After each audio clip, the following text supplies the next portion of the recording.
Good morning, YouTube. Well, I know it has been forever since I've put up an actual garden update. So today we're gonna get a garden update. We're in like week 6-ish here, but I've just been busy trying to get everything into the garden. I haven't had a whole lot of time to film it. So today we're gonna do our first garden update. Now this bed right behind me, which I talked about in the expansion video, we did expand it this year, and it's going to have calendula, watermelon, zucchini, and cucumber. It has been planted. However, a lot of it didn't come up. I think maybe some of my seeds got eaten. So I'm going to start some zucchini and watermelon in the house and then transplant them because they need to get going soon, especially the watermelon. The calendula is popping up. It's still coming up, so I think that'll be okay. And some of the cucumber is actually up. We're not even going to talk about the tomato bed. See my last video here. Moving on to, this is where I grew the cucumber last year.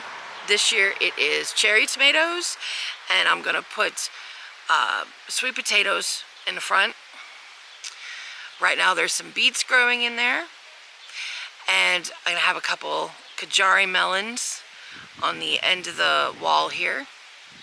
Now I haven't planted the bush beans in the end yet, but that'll be coming soon. Now the arch trellises that I've grown my beans up, the pole beans up for years, we moved them over here. That way they're out of the way of the tree, and we can take as long as we need to get the rest of the tree down and the new bed set up. But they're out of the way, they won't get hurt, and they can stay here all season. I might even leave them here, I don't know.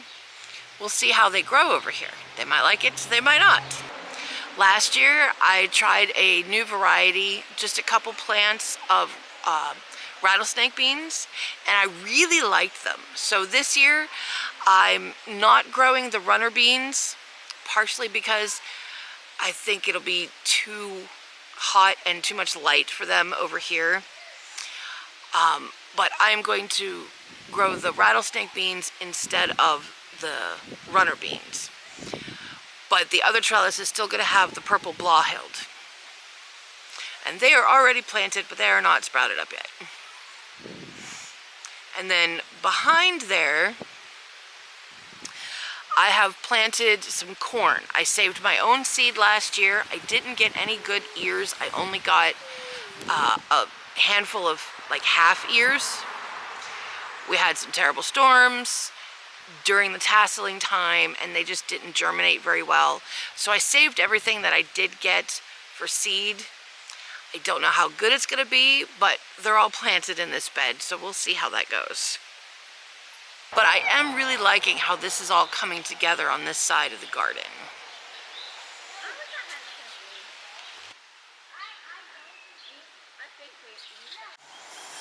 We got pumpkins in that far little bed, and then these are my hot peppers and carrots. Of course the carrots need weeded, but they're growing pretty good.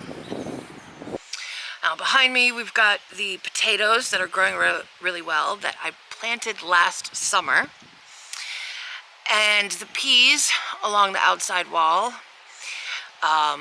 like I did previously, although this time instead of leaving a foot of space for the peas, I just filled the inside of the bed with potatoes and planted the peas in the block holes outside of the bed. So hopefully we'll get just as many peas, but a lot more potatoes. Although more peas wouldn't be bad either, but I need more space for that. And then over here we have sweet peppers again, although I have a lot more sweet pepper plants this year than I did last year. But it's the same way that I did it last year. And that bed again is onions as well. I also have a lot more onions this year. So these are doing really well. Tomatoes not so much. But this bed right here is going to be dry beans, just the way that I've been doing it for years, because it just works so beautifully. It, as you can see, gets some shade, in the afternoon from the house because this is the north side of the house. But that's okay. It's enough light in the morning, and then it'll get light again in late evening. It's enough for the beans to grow, and I get a pretty good harvest that way. But that's about it for the quick update on what we've been doing. I am planning on doing a full garden tour. I'm thinking once a month because it's a lot to edit and a lot to film. But I'm going to try and get that out soon. And thanks for coming along with me. I will probably do these like every other week, just the regular garden update. But hopefully that'll work out. But in the meantime, thanks for coming along with me today. May the Father bless you. Shalom.